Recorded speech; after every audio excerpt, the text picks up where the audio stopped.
Hi అండి, నమస్తే. అందరూ బాగున్నారు కదా? మీ సుస్వరవాణిలో బాగుందండి.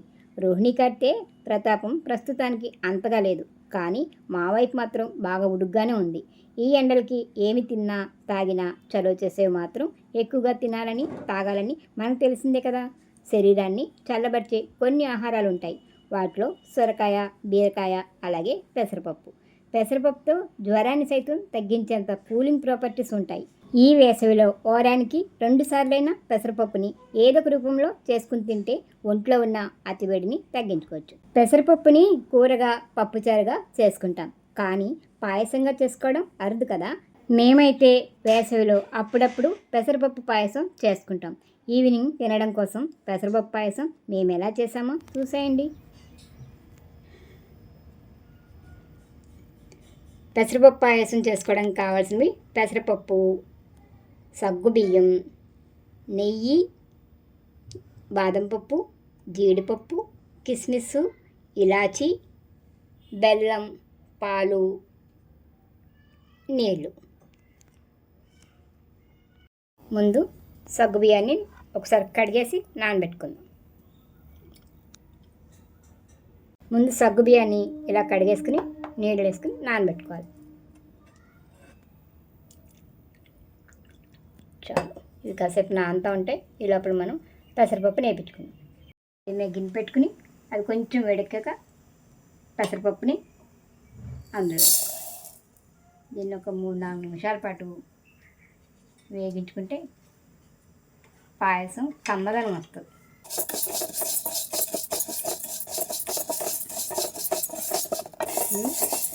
ఇలా అయితే చాలు, కమ్మటి వాసన వస్తుంది. దీన్ని పైన కుక్కర్ పెట్టుకుని గ్లాసు వాటర్ వేసుకుని ఇప్పుడు దీనిలో పప్పుని అందులో వేసేసుకో.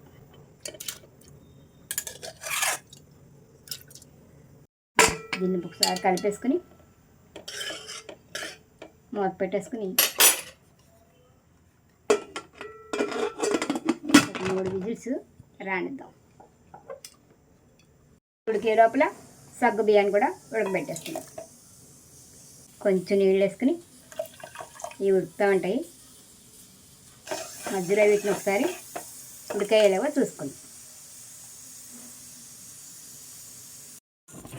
మనం అవి ఉడికేటప్పటికల్లా సగ్గుబియ్యం ఉడికేటప్పటికి ఇవి వేపుకుందాం. నేతిలో పొయ్యిగా చిన్న బాండి పెట్టుకుని నెయ్యి వేసుకోవాలి.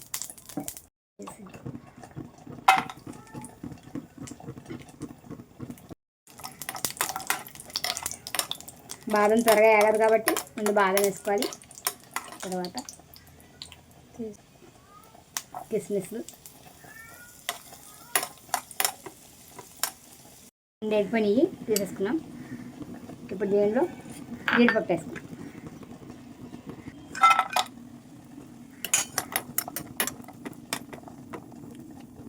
స్టవ్ కట్టేసుకుని దీన్ని కొంచెం మెలుపుకుందాం. మరీ గట్టిగా కాకుండా కొంచెం పరుకుంటేనే బాగుంటుంది. దీంట్లో ఇప్పుడు సగ్గుబియ్యం వేసుకున్నాం. అప్పుడు కొంచెం సాల్ట్ వేసుకున్నాం. మెత్తగా కలిపేసుకోవాలి.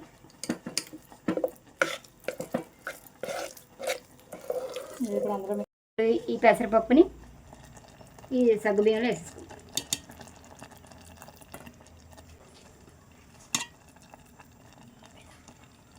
దీన్ని ఒకసారి బాగా కలుపుకొని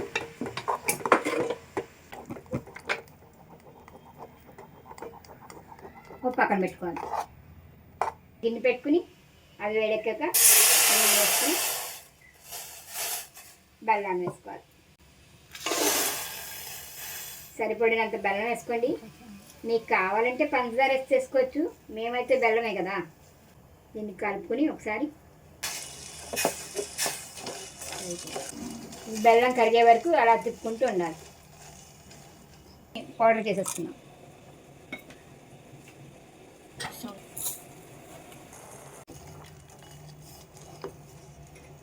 దీన్ని ఇప్పుడు పాయసంలోకి వడగట్టుకోవాలి. ఒక 2 నిమిషాల పాటు అలా ఉడకనివ్వాలి.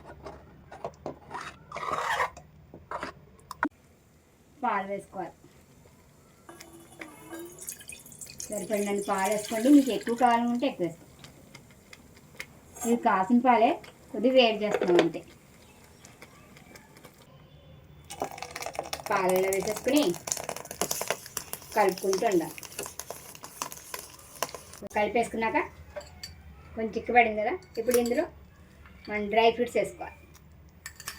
నేతిలో వేపించుకున్న డ్రై ఫ్రూట్స్,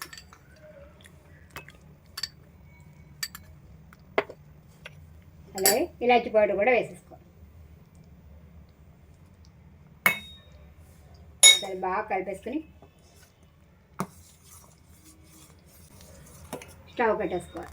కమ్మటి పెసరపప్పు పాయసం రెడీ. చేయడం చాలా ఈజీ అండి.